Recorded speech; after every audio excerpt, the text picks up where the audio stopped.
Hello student, welcome to our online classes class 7th। बच्चों, हमारा grammar में revision चल रहा है। रिवीजन हमारा आज का चैप्टर है चैप्टर नंबर 5। चैप्टर नंबर 5 है आपका समास। समास किसे कहते हैं और समास के भेद, समास में कितने भेद हैं। तो सबसे पहले हम जानते हैं कि समास क्या है। समास अनेक शब्दों को संक्षिप्त करके नए शब्द बनाने की प्रक्रिया को समास कहते हैं। अनेक शब्दों को संक्षिप्त करके नए शब्द बनाने की प्रक्रिया को समास कहते हैं। समासिक पद क्या होता है?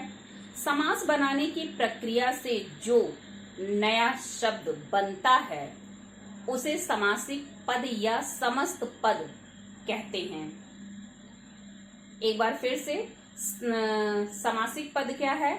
समास बनाने की प्रक्रिया से जो नया शब्द बनता है उसे समासिक पद या समस्त पद कहते हैं।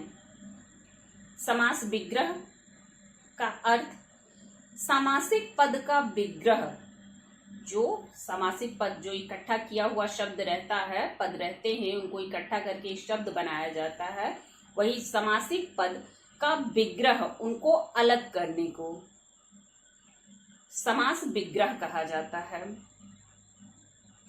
समास में कितने पद होते हैं? तो समस्त पद में पहला पद पूर्व पद कहलाता है और दूसरा उत्तर पद कहलाता है। पहले पद को पूर्व पद कहते हैं और दूसरे पद को उत्तर पद कहते हैं। समास के कितने भेद हैं? समास के 6 भेद हैं। पहला है अव्ययी भाव समास, दूसरा है तत्पुरुष समास, तीसरा है कर्मधारय समास, चौथा द्विगु समास, पांचवा द्वंद्व समास और छठे का नाम है बहुव्रीहि समास। समास के कितने भेद हैं? समास के 6 भेद हैं। अव्ययी भाव समास, तत्पुरुष समास, कर्मधारय समास, द्विगु समास, द्वंद्व समास और बहुव्रीहि समास। तो सबसे पहले चलते हैं अव्ययी भाव समास पे। जिस समास का पहला पद प्रधान होता है तथा जिसके मेल से समस्त पद अव्यय बन जाता है उसे अव्ययी भाव समास कहते हैं। अव्ययी भाव समास का समासिक पद भी अव्यय बन जाता है। जैसे उदाहरण में यथा संभव, तो जैसा संभव हो। समास जब विग्रह किया जाएगा तो जैसा संभव हो। प्रतिदिन, दिन दिन, आजन्म, जन्म से लेकर, हाथों हाथ, हाथ ही हाथ में। दूसरे नंबर पे है तत्पुरुष समास। जिस समास का दूसरा पद प्रधान होता है, अव्ययी भाव में पहला पद प्रधान होता है और तत्पुरुष समास में दूसरा पद प्रधान होता है, उसे तत्पुरुष समास कहते हैं। इस समास में कारकों की विभक्तियों का लोप होता है और उन विभक्तियों के नाम के अनुसार इसके भेद किए जाते हैं। जैसे धन प्राप्त, धन को प्राप्त, पुरस्कार प्राप्त, पुरस्कार को प्राप्त। तो को किसका है?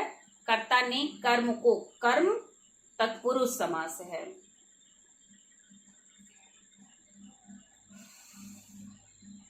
फिर आपका तीसरे नंबर पे है कर्मधारय समास। जिस समासिक पद का दूसरा पद प्रधान होता है, इसमें भी दूसरा पद प्रधान है, और तत्पुरुष समास में भी दूसरा पद प्रधान था और कर्मधारय समास में भी दूसरा पद प्रधान है, और दोनों पदों में विशेषण विशेष या उपमेय उपमान का संबंध होता है। विशेषण विशेष्य या उपमेय उपमान का संबंध होता है, उसे कर्मधारय समास कहते हैं।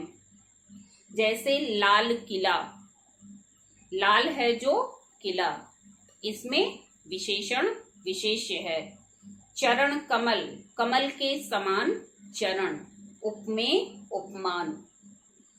पुरुषोत्तम, पुरुषों में जो उत्तम। चंद्रमुख, चंद्रमा के समान मुख। चौथे नंबर पे आता है द्विगु समास। जिस समासिक पद का पहला पद संख्यावाची विशेषण होता है और पूरा समासिक पद समाहार यानी समूह का बोध हो उसे द्विगु समास कहते हैं। जैसे चौराहा, दोपहर, नवग्रह, नवरात्र। द्वंद्व समास, जिस समासिक पद के दोनों पद प्रधान होते हैं, पहला पद भी प्रधान होता है और दूसरा पूर्व पद भी और उत्तर पद दोनों पद प्रधान होते हैं, उन्हें द्वंद्व समास कहते हैं।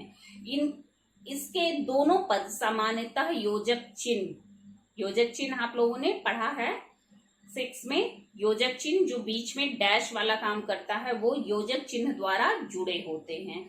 जैसे राजा रंग, राजा डैश रंग। पाप पुण्य, ऊंच नीच, छोटा बड़ा, गरम ठंडा, तो बीच में योजक चिन्ह लगा रहता है या और इससे उस योजक चिन्ह को व्यक्त किया जाता है। फिर आपका है बहुब्रीहि समास। जिस समासिक पद में कोई भी पद प्रधान ना होकर किसी अन्य पद की ओर संकेत करते हैं वे बहुब्रीहि समास कहलाते हैं।